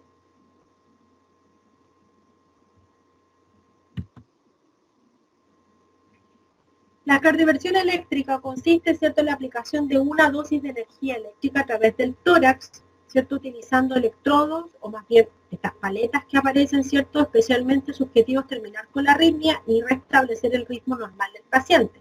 Lo que hace es resetear el corazón, darle un choque eléctrico para que el corazón pare y luego parta nuevamente con el ritmo sinusal, ¿ya? Y también se efectúa en el paciente, ¿cierto?, hospitalizado bajo una dosis endovenosa de anestesia de acción corta, que en este caso puede ser una pequeña dosis de midazolam o una pequeña dosis de fentanilo, lo que produzca una amnesia parcial en el paciente y que permita que el procedimiento no sea doloroso, ¿ya? Otra arritmia que tenemos de origen ventricular son las fibrilaciones ventriculares. Ojo con esto, la taquicardia ventricular es una taquicardia con un ritmo constante de complejo ancho. En cambio, la fibrilación ventricular, ¿cierto? O sea, la fibrilación ventricular es una arritmia, ¿cierto?, rápida, superior a los 200 latidos por minuto y se caracteriza por una línea electrocardiográfica que desaparece, ¿cierto? Y aparece un complejo desordenado e irregular, ¿ya? Obteniendo una imagen de grandes dientes de sierra, pero de forma irregulares, ¿ya? No conduce ninguna onda P, ningún QRS, nada, ¿ya? Recuerden que la fibrilación es un ritmo de paro cardíaco, por lo tanto es una arritmia mortal, es una arritmia de urgencia. Lo que hace el corazón es no contraerse, sino que fibrilar por completo, ¿ya? Provoca un trastorno hemodinámico, apareciendo signos de colapso, de colapso cardíaco, por lo tanto el paciente lo van a tener sin pulso, ¿ya? Es una arritmia de paro. Y se debe realizar rápidamente la desfibrilación, que no es lo mismo que la cardioversión, ¿ya? La desfibrilación. La cardioversión necesita un segmento QRS para poder aplicar de la descarga, es sincrónica. Cada vez que la máquina, ¿cierto?, para definir la cardioversión, marca, ¿cierto?, un ritmo, en ese ritmo cuando se genera, ¿cierto?, el ritmo para aplicar la descarga. La desfibrilación es asincrónica, es decir, aplica la descarga al momento que yo la despacho, ¿cierto?, y en ese momento llega en cualquier instancia porque el corazón no está marcando un ritmo, ¿ya?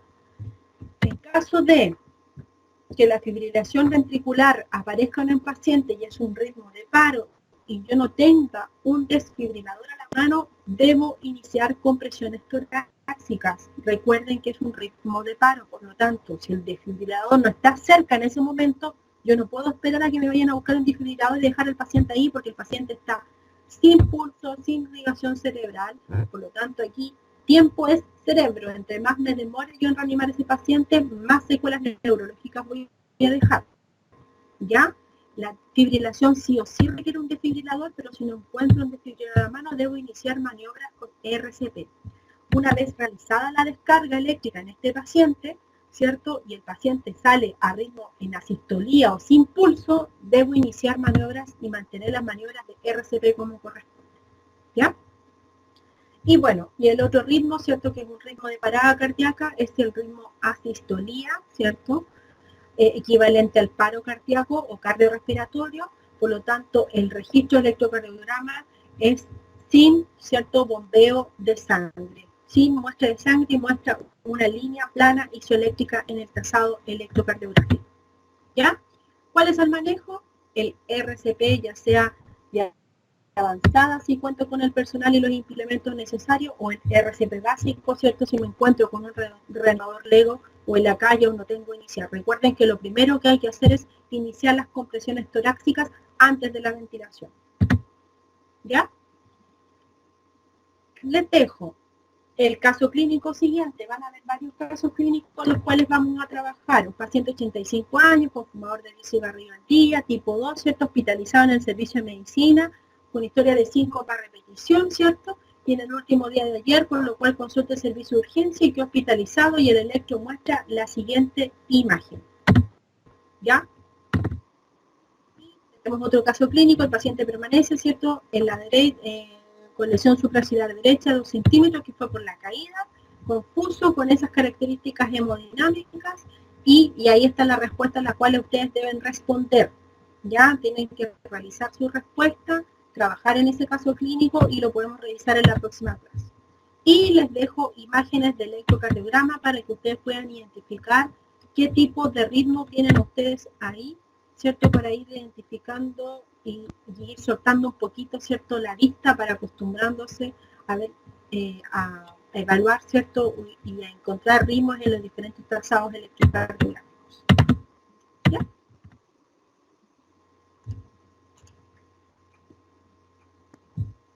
Ya, en los ritmos que se hacen cardioversión son el fibrilación auricular, flater auricular y en taquicardia ventricular. Esos ritmos son de cardioversión. La cardioversión eléctrica tiene que realizarse una vez conducido el impulso eléctrico a través del corazón. Me refiero a un QRS, ¿cierto? O más bien una conducción de un QRS. Entonces, uno en el desfibrilador eléctrico lo que hace es colocar sincrónico. Cuando yo coloco sincrónico, debo poner los electrodos, ¿cierto? Y cada vez que se produce un estímulo eléctrico cardíaco, es decir, aparece un QRS, dentro, ¿cierto? Aparezca en el segmento PR, ¿cierto? Aparezca un QRS, en ese momento se va a aplicar la descarga. Es decir, yo voy a poner las paletas, hago la descarga y si en ese momento que yo hago la descarga no hay un estímulo eléctrico cardíaco, la descarga no va a llegar inmediatamente, sino que se va a producir una vez que detecte el estímulo. Eso significa sincrónico y eso se llama cardioversión. Cuando hay un ritmo de parada, como por ejemplo una fibrilación ventricular, realiza la desfibrilación, en donde sabemos que no hay conducción eléctrica cardíaca porque es un ritmo de paro. Por lo tanto, no tengo que buscar ningún segmento QRS ni tampoco estimulación cardíaca, por lo tanto, cada vez que yo aplico la descarga, va a salir, ¿cierto? La descarga eléctrica va a producir el shock eléctrico en el corazón. Eso se llama desfibrilación y se utiliza solamente en la fibrilación ventricular. El resto es cardioversión y se utiliza en fibrilación auricular, flater auricular y taquicardia ventricular. No sé si se entiende o me expliqué.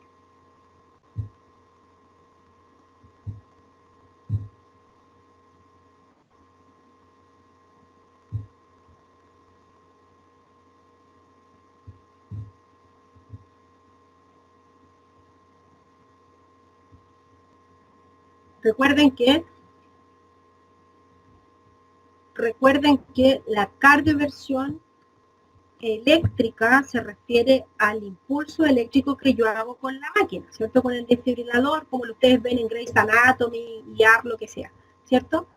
Y la cardioversión farmacológica se refiere a la conversión de ritmo sinusal a través de algún fármaco. Los fármacos de elección en una cardioversión farmacológica es amiodarona, propanolol, ¿cierto? Lidocaína, etcétera, ¿ya? Generalmente se utiliza la amiodarona, pero recuerden que para la cardioversión farmacológica yo requiero que el paciente tenga una hemodinamia estable. Necesito que esté con buenas presiones arteriales, porque, por ejemplo, la amiodarona produce bloqueos y el bloqueo produce disminución de la frecuencia cardíaca, disminución del flujo, disminución de la presión arterial. Entonces no puedo administrar un fármaco si el paciente está hipotenso. A diferencia de la desfibrilación, independiente de la hemodinamia, si es un ritmo de parada cardíaca, necesito desfibrilar. No hay medicamento que yo pueda administrar para la fibrilación en un paciente.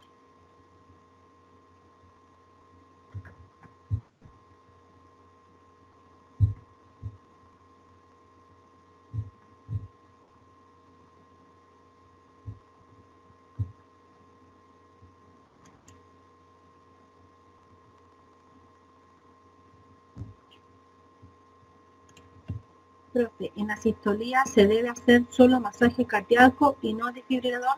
Sí, en asistolía, si es asistolía, una línea isoeléctrica, se realiza RCP ya sea de avanzada o RCP básico, depende de donde me encuentre. Y eso implica solo masaje cardíaco. El de avanzada, recuerden que requiere manejo de drogas, intubación, etc.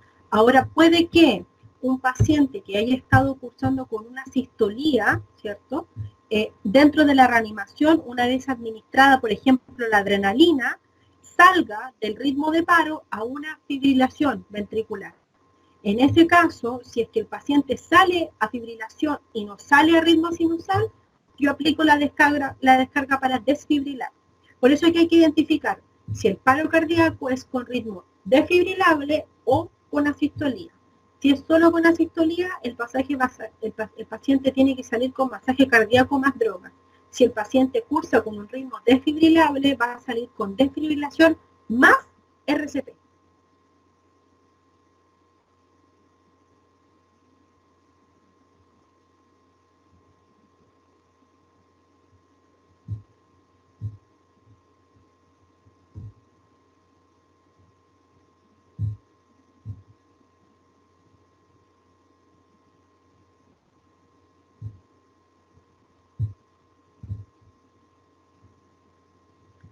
Voy a cargar mientras la última clase de insuficiencia cardíaca con lo poquito que nos queda de tiempo.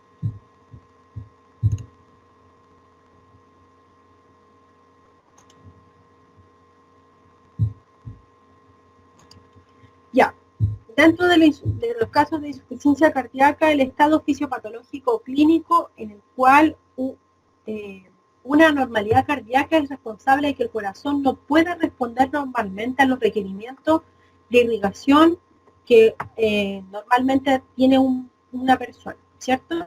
Hay un trastorno en la función de la bomba cardíaca. ¿Cuáles son los principales factores, cierto? Bueno, la precarga y un volumen que distiende el ventrículo izquierdo antes de la sístole, ¿cierto? Es decir, a un momento de eso, en la poscarga se produce una resistencia en la eyección ventricular, ¿cierto? Y la contractibilidad, que se produzca una habilidad del músculo cardíaco para descontraerse, ¿ya? Dentro de los signos y síntomas que aparecen disnea de esfuerzo progresiva, disnea paroxística nocturna, ¿cierto? Que va en aumento con su disnea de esfuerzo, hasta transformarse en ortopnea, que es esta necesidad imperiosa de dormir sentado por falta de aire, la fatigabilidad constante en cualquier cierta tarea diaria, el edema vespertino principalmente en extremidades inferiores, ¿cierto? El aumento de peso y la distensión venosa. Déjenme corroborar que estén escuchando. Sí, están escuchando. Ya.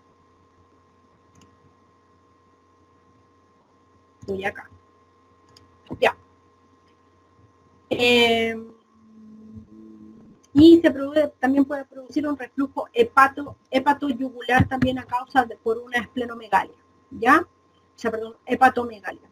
Los soplos de insuficiencias valvulares también pueden aparecer en la auscultación, crepitaciones pulmonares a causa de acúmulo de líquido, derrame pleural en algunos casos, hepatomegalia, es decir, aumento de la silueta cardíaca, ascitis o acumulación de líquido a nivel de la pared abdominal, cianosis y cambios conductuales en algunos pacientes, ¿ya? Se clasifica según los parámetros que corresponden. Por ejemplo, el tiempo de evolución de la enfermedad, pacientes que cursan con una insuficiencia cardíaca progresiva, ¿cierto? Que va a ir en aumento con los síntomas. Los síntomas predominantes, que principalmente pueden ser la disnea, ¿cierto? O la fatigabilidad, ¿cierto? La fracción, el valor de la fracción de eyección del ventrículo izquierdo, es decir, la capacidad que tiene el ventrículo de contraerse y la fuerza que ejerce para la fracción de eyección, la cantidad de ml o de cantidad de volumen de sangre que eyectada, la capacidad funcional del corazón y el estado evolutivo de la enfermedad etiológica. En tiempo de evolución, la insuficiencia cardíaca aguda son síntomas o signos que ocurren en el transcurso dentro de las primeras 24 horas y la crónica es la presentación más frecuente con síntomas que pueden durar días o semanas. Y aquí aparece, ¿cierto?, un ecocardiograma con la silueta cardíaca, ¿cierto?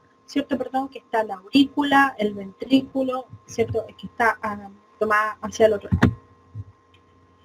Signos y síntomas predominantes, bueno, dependiendo si la insuficiencia cardíaca es de izquierda o derecha, ¿cierto? Generalmente la izquierda produce, y es la más conocida por todos, produce signos y síntomas de congestión pulmonar o bajo gasto cardíaco, lo que se traduce en una disnea, ¿cierto?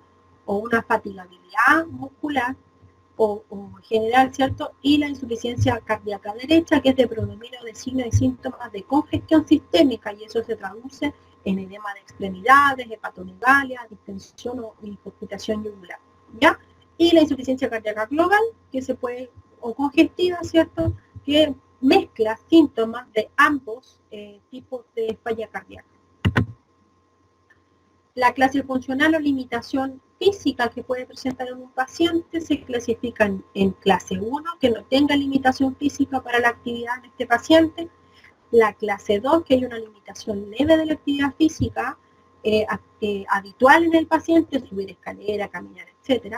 El clase 3, hay una limitación marcada de la actividad física, con una actividad física menos de la habitual, es decir, esfuerzos menores, que el paciente se levante de su cama, se levante al baño, haga cortos trayectos, ¿cierto? Y que presente fatigabilidad o disnea o cansancio. Y en la clase 4, donde el paciente es incapaz de realizar ningún tipo de actividad, síntomas, ¿cierto? Y que presenta algún tipo de complejidad y que no tenga síntomas, ¿cierto? En reposo, ¿ya? Los exámenes de diagnóstico, principalmente, ¿cierto? El hemograma, la creatinina, el PRO-BNP, que ahí vamos a ver la sigla más adelante, la GGT o GPT, que son pruebas hepáticas, el electrocardiograma de control, la grafía de tórax, un ecocardiograma Doppler y el ecocardiograma con dobutamina, que se aplica una dosis de dobutamina, que es una droga vasoactiva que produce estimulación de la contractibilidad cardíaca, y eso lleva a evaluar cuántos cambios produce el aumento de la frecuencia cardíaca en estos pacientes o de la estimulación cardíaca para ver si presenta síntomas de congestión, etc. ¿Ya? La sigla que vimos delante, que es BNP, es el péptido natriurético, ¿ya? Que es una neurohormona que se libera en el miocardio en respuesta a las sobrecargas, ya sea de presión o de volumen, y que van indicando el daño miocárdico que presenta. Por lo tanto, el péptido natriurético tipo PEC o el BNP que vimos delante, ¿cierto? O su precursor, que es propéptido natriurético, que vendría siendo el ProBNP, pueden ser descubiertos en sangre si este paciente es sometido a una sobrecarga cardíaca. Por eso que en la diapo anterior teníamos aquí, ¿cierto?, el examen de control diferencial para insuficiencia cardíaca. ¿Ya? El tratamiento farmacológico principalmente dirigidos a la congestión pulmonar, ¿cierto?, los GECA, los ARA2, los beta-bloqueadores, los androstenona, todos los que tengan que ver, ¿cierto?, con la producción, ¿cierto?, o al aumento de volumen o volemia o congestión, diuréticos o digitálicos, etcétera, que contribuyan, ¿cierto?, a la sintomatología de estos pacientes. ¿Ya?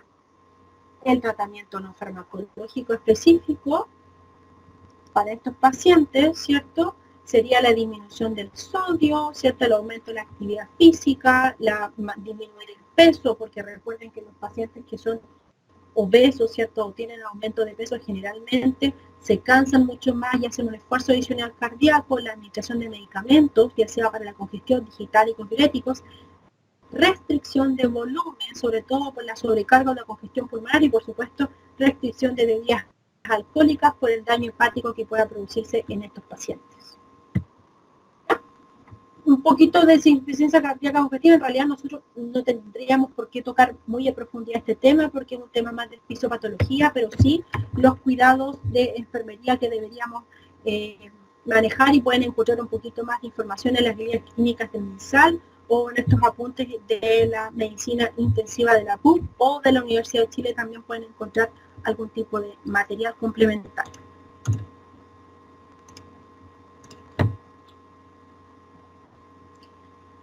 Ya, perfecto. Entonces, clases de hoy día: la insuficiencia cardíaca, síndrome coronario agudo y las arritmias. Tienen las tareas para poder resolver este caso clínico del síndrome coronario agudo, para poder resolver, ¿cierto?, estos pequeños casos clínicos y la interpretación del electrocardiograma de las arritmias.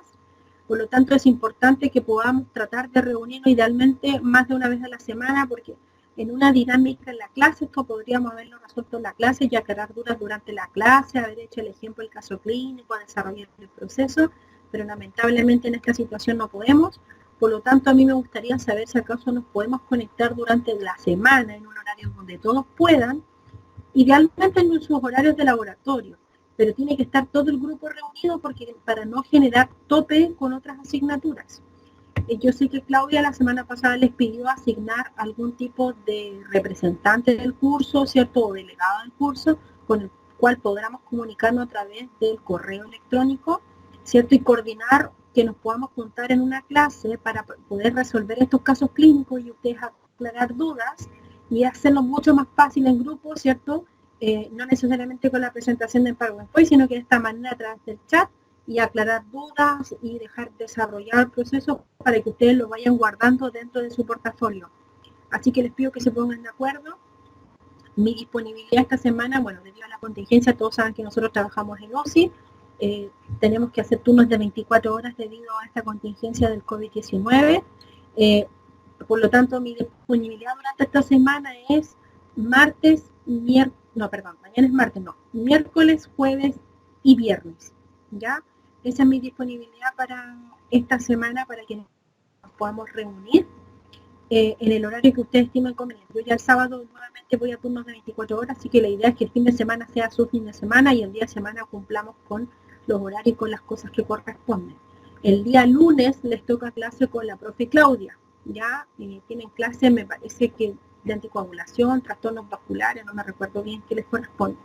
Ya, entonces les pediría eso, martes, miércoles y jueves, en el horario que usted, perdón, martes no, miércoles, jueves y viernes, en un horario donde se puedan reunir todos y poder resolver el caso clínico y aclarar las dudas que tengan con respecto a esta clase de síndrome coronario, insuficiencia cardíaca o arritmias.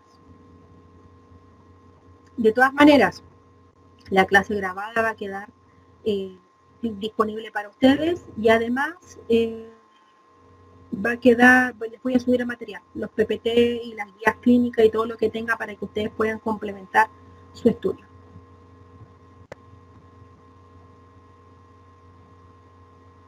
Tienen que estar todos de acuerdo en un área y después me informan a través de un correíto. Porfa, les voy a dejar aquí mi correo.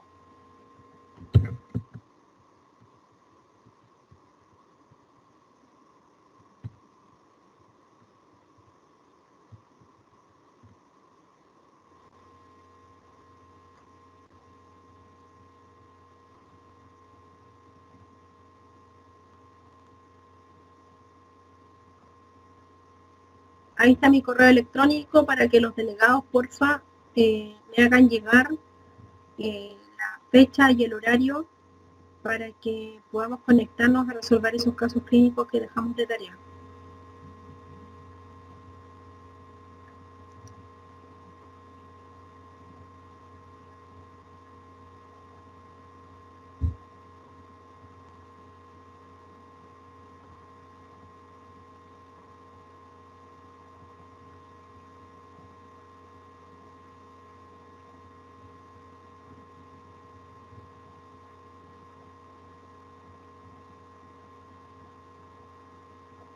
Camila, dígame.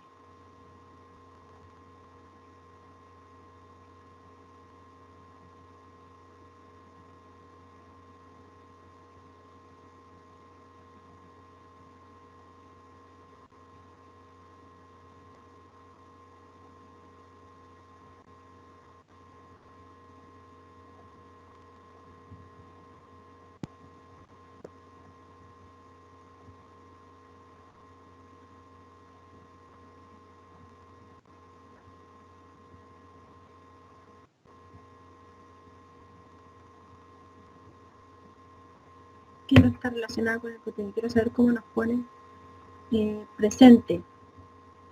Aparece aquí la cantidad de alumnos que se conectaron en una lista y ahí deberíamos aparecer la presente.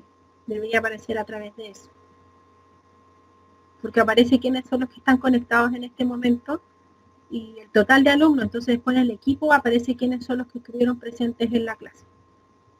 De todas maneras, para respaldo de ustedes, quizás sería bueno que con el mismo delegado ustedes hicieran la lista y me lo enviaran, así te tendrán el respaldo, pero de todas maneras aquí aparece el nombre, ¿ya?